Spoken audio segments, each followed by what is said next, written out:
بسم اللہ الرحمن الرحیم۔ السلام علیکم ناظرین۔ اگر تاریخ کے ظالم و جابر حکمرانوں پر نظر ڈال دی جائے تو فرعون اور نمرود کا نام سر فہرست ملتا ہے۔ یہ وہ حکمران ہیں جن کو اللہ تعالیٰ نے بہت بڑی سلطنتیں عطا کی تھی، لیکن انہوں نے اللہ کا شکر ادا کرنے کے بجائے اس کا کفر کیا اور سر عام اپنی خدائی کا دعویٰ کیا، لوگوں سے خود کو سجدہ کروائے اور لوگوں پر حد سے زیادہ ظلم کیا۔ آج کی ویڈیو میں ہم ان میں سے ایک بادشاہ یعنی نمرود کے بارے میں جانیں گے۔ ناظرین، نمرود کون تھا؟ مچھر نے اتنے بڑے بادشاہ کو کیسے ہلاک کیا؟ مچھر کتنے سالوں تک نمرود کے دماغ میں رہا؟ اور نمرود اپنے آپ کو خدا کیوں کہتا تھا؟ نمرود کا پورا نام نمرود بن کنعان بن سام تھا۔ یہ ولد الزنا اور حرامی تھا، یعنی اس کی ماں نے بدکاری کی تھی جس سے نمرود پیدا ہوا تھا۔ کچھ کتابوں میں ملتا ہے کہ اس کی ماں نے اپنے خونی رشتے والے مرد کے ساتھ بھی بدکاری کی تھی۔ بدکاری کی سب سے بڑی وجہ یہ تھی کہ اگر سلطنت کا کوئی وارث پیدا نہ ہوا تو بادشاہت ختم ہو جائے گی، لیکن حرامی لڑکا پیدا ہو گیا اور بڑا ہو کر بادشاہ بن بیٹھا۔ نمرود نے 400 سال سے زیادہ عرصے تک بادشاہت کی۔ ان 400 سال کے بعد بادشاہت نے نمرود کو سرکشی اور تکبر سے اتنا بھر دیا تھا کہ وہ خود کو خدا سمجھتا تھا۔ سب سے پہلے بادشاہت کا تاج بھی نمرود نے ہی اپنے سر پر پہنا تھا۔ اس سے پہلے کسی بادشاہ نے تاج نہیں پہنا تھا۔ یہ لوگوں سے زبردستی اپنی عبادت کرواتا تھا۔ حضرت ابراہیم علیہ السلام کی ولادت سے پہلے نمرود نے ایک خواب دیکھا کہ ایک ستارہ نکلا اور اس کی روشنی میں چاند، سورج، باقی ستارے بے نور ہو کر رہ گئے ہیں۔ نمرود کا دربار اکثر نجومیوں سے بھرا رہتا تھا، چنانچہ اس نے نجومیوں کو بلا کر ان سے اپنے خواب کی تعبیر پوچھی۔ نجومیوں نے خواب کی تعبیر دی کہ بہت جلد اللہ کا ایک خاص بندہ اس زمین پر پیدا ہوگا جو تیری بادشاہت کے زوال کا سبب ہوگا۔ یہ سن کر حکم جاری کر دیا کہ میری ریاست میں پیدا ہونے والے ہر بچے کو قتل کر دیا جائے، اور حکم دیا کہ مرد عورتوں سے جدا رہیں۔ چنانچہ ہزاروں بچے قتل کر دیے گئے، مگر تقدیر کو کون بدل سکتا ہے؟ آخر کار وہ دن آیا کہ حضرت ابراہیم علیہ السلام پیدا ہو گئے، اور قتل کے خوف سے ان کی والدہ نے ان کو شہر سے دور ایک پہاڑ کی غار میں چھپا دیا۔ اسی غار میں چھپ کر ان کی والدہ نے ان کی پرورش کی۔ بعض روایات میں آتا ہے کہ آپ علیہ السلام 7 برس کی عمر تک اور بعض میں 17 برس تک اس غار میں پرورش پاتے رہے۔ نمرود نے اپنی خدائی کا دعویٰ کر دیا تھا، اور اس نے اپنی سلطنت میں قانون بنا دیا تھا کہ خوراک اور غلہ صرف اس کو ملے گا جو مجھے خدا مانے گا۔ نمرود نے پورے ملک کا غلہ اپنے قبضے میں کر رکھا تھا۔ وہ اناج صرف اسی کو دیتا جو اسے اپنا خدا مانتا تھا۔ ایک دن حضرت ابراہیم علیہ السلام بھی غلہ لینے کے لیے نمرود کے دربار پہ پہنچ گئے۔ اس نے کہا کہ پہلے تم اس بات کا اعلان کرو کہ میں تمہارا خدا ہوں، اس کے بعد ہی تم کو غلہ دوں گا۔ حضرت ابراہیم علیہ السلام نے بھرے دربار میں اعلان فرما دیا کہ تو جھوٹا ہے، اور میں صرف اس ایک خدا کو ماننے والا ہوں جس کا کوئی شریک نہیں ہے۔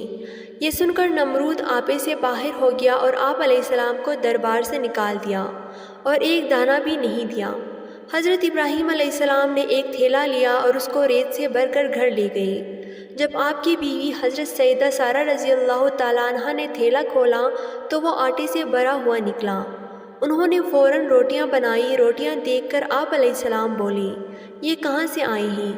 انہوں نے کہا، یہ اسی آٹے سے بنائے ہیں جو آپ تھیلے میں لائے تھے۔ آپ علیہ السلام سمجھ گئے کہ اللہ تعالیٰ کی طرف سے ریت آٹے میں بدل گئی ہے۔ ایک دفعہ نمرود نے آپ علیہ السلام کو اپنے دربار میں مقابلے کے لیے بلایا۔ مقابلہ شروع ہوا تو نمرود بولا، اے ابراہیم، بتاؤ تمہارا رب کون ہے جس کی تم عبادت کرتے ہو اور لوگوں کو دعوت دے رہے ہو؟ حضرت ابراہیم علیہ السلام نے فرمایا کہ میرا رب وہ ہے جو جسے چاہے زندہ کر دے اور جب چاہے موت کی نیند سلا دے۔ نمرود فوراً بولا، اس میں کون سی بڑی بات ہے، یہ تو میں بھی کر سکتا ہوں۔ چنانچہ اسی وقت اس نے 2 قیدیوں کو جیل خانے سے دربار میں بلایا۔ ایک کو موت کی سزا ہو چکی تھی اور دوسرا رہا ہو چکا تھا۔ نمرود نے پھانسی پانے والے کو چھوڑ دیا اور بے قصور کو پھانسی دے دی، اور بولا کہ دیکھ لو، جو مردہ تھا میں نے اس کو زندہ کر دیا، اور جو زندہ تھا میں نے اس کو مردہ کر دیا۔ حضرت ابراہیم علیہ السلام سمجھ گئے کہ نمرود بالکل ہی بیوقوف اور معذور انسان ہے، اس لیے آپ علیہ السلام نے اس کے سامنے ایک دوسری مثال پیش کی، اور فرمایا کہ میرا رب وہ ہے جو سورج کو مشرق سے نکالتا ہے اور مغرب میں غروب کرتا ہے۔ اگر تو خدا ہے تو صرف ایک دن کے لیے سورج کو مغرب سے نکال دے۔ حضرت ابراہیم علیہ السلام کی یہ دلیل سن کر نمرود حیران رہ گیا اور کچھ بھی نہ بول سکا۔ حضرت ابراہیم علیہ السلام کو اس مقابلے میں کامیابی نصیب ہوئی اور آپ نے سر عام لوگوں کو توحید کی دعوت دینا شروع کر دی۔ ایک دفعہ اللہ تعالیٰ نے نمرود کے پاس ایک فرشتہ بھیجا۔ اس نے آ کر نمرود کو توحید کی دعوت دے دی، لیکن اس نے قبول نہ کی۔ اس فرشتے نے 3 بار نمرود کو توحید کی دعوت دی، لیکن نمرود نے ہر بار انکار کیا۔ تو فرشتے نے اس سے کہا کہ تو اپنا لشکر تیار کر لے، میں اللہ کا لشکر لے آتا ہوں۔ نمرود نے بہت بڑا لشکر تیار کیا اور مقابلے کے لیے میدان میں پہنچ گیا۔ ادھر اللہ تعالیٰ نے مچھروں کا ایک گروہ اس کے اوپر مسلط فرما دیا۔ مچھر اس کثرت سے تھے کہ لوگوں کو سورج بھی نظر نہیں آتا تھا۔ اللہ کی یہ فوج نمرود پر گری اور تھوڑی دیر میں ان کا خون تو کیا گوشت بھی کھا گئی اور بس ہڈیوں کا ڈھانچہ باقی رہ گیا۔ بعض مفسرین نے لکھا ہے کہ اس جنگ میں ایک لنگڑا مچھڑا بھی تھا جو اپنے لنگڑے پن کی وجہ سے جنگ میں حصہ نہ لے سکا۔ اس نے اللہ تعالیٰ سے دعا کی تو اللہ تعالیٰ نے اسے نمرود کے ناک میں داخل کر دیا۔